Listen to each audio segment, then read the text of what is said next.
আজকে বানালাম চিংড়ি মাছ বাটা। সকালে মাছ কাকু মাছ নিয়ে এসেছিল, আর চিংড়ি মাছ দেখে লোভ সামলাতে পারিনি, তো নিয়েই নিয়েছি। চিংড়ি মাছগুলোকে ধুয়ে লবণ হলুদ দিয়ে তেল দিয়ে ভালো করে ভেজে নিলাম। চিংড়ি মাছ বাটা করার জন্য তোমরা যে কোনো চিংড়ি মাছ নিতে পারো। আমি কুচো চিংড়ি নিয়েছি। দুটো ছোটো সাইজের পেঁয়াজ কুচি করে পেঁয়াজটাকে আমি ভেজে নেব।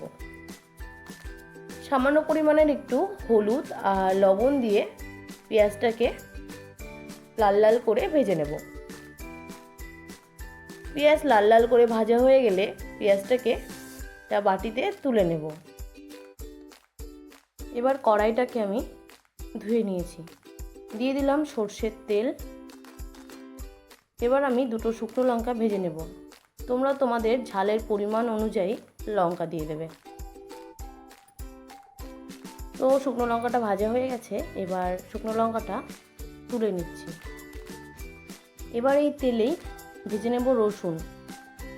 আমি দুটো রসুন ছাড়িয়ে নিয়েছি। রসুনটাকে ভালো করে ভেজে নেব। রসুনটা লাল লাল করে ভাজা হয়ে গেলে এবার এখানে আমি দিয়ে দেব কালো জিরে। কালো জিরে রসুন একসঙ্গে লাল লাল করে ভেজে নেব। রসুন কালো জিরেটা লাল লাল হয়ে গেলে দিয়ে দেব ভেজে রাখা চিংড়ি মাছ। চিংড়ি মাছ, রসুন আর কালো জিরেটা একসঙ্গে মিশিয়ে আবারও 1 মিনিটের মতো ভেজে নেব।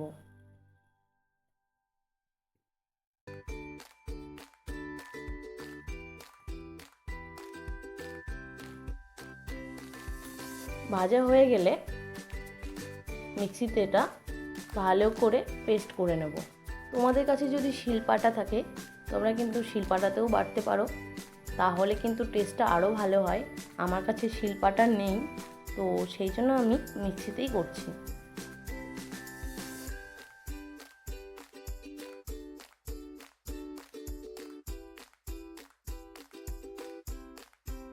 এবার মিক্সির বাটিতে আমি নিয়ে নিয়েছি। দিয়ে দিলাম দুটো শুকনো লঙ্কা, যেটা আমি ভেজে রেখেছিলাম, দিয়ে একটু 2 মিনিট আগে ঘুরিয়ে নেব। তারপর এখানে দিয়ে দেবো ভাজা পেঁয়াজ। পেঁয়াজটাকে দিয়ে আবারও সবগুলোকে একসঙ্গে মিশিয়ে ভালো করে পেস্ট করে নেব। একদম মিহি পেস্ট হয়ে যাবে, তাহলে কিন্তু এই চিংড়ি মাছ বাটা রেডি। দেখুন আমার চিংড়ি মাছ বাটা রেডি হয়ে গেছে। এবার একটা প্লেটে তুলে নিচ্ছি। ভিডিওটা তোমাদের কেমন লাগলো অবশ্যই জানিও। ভালো লাগলে লাইক কমেন্ট শেয়ার করে দিও। ফেসবুকে দেখলে ফলো করে দিও, আর ইউটিউবে দেখলে আমার চ্যানেলটা সাবস্ক্রাইব করে দিও।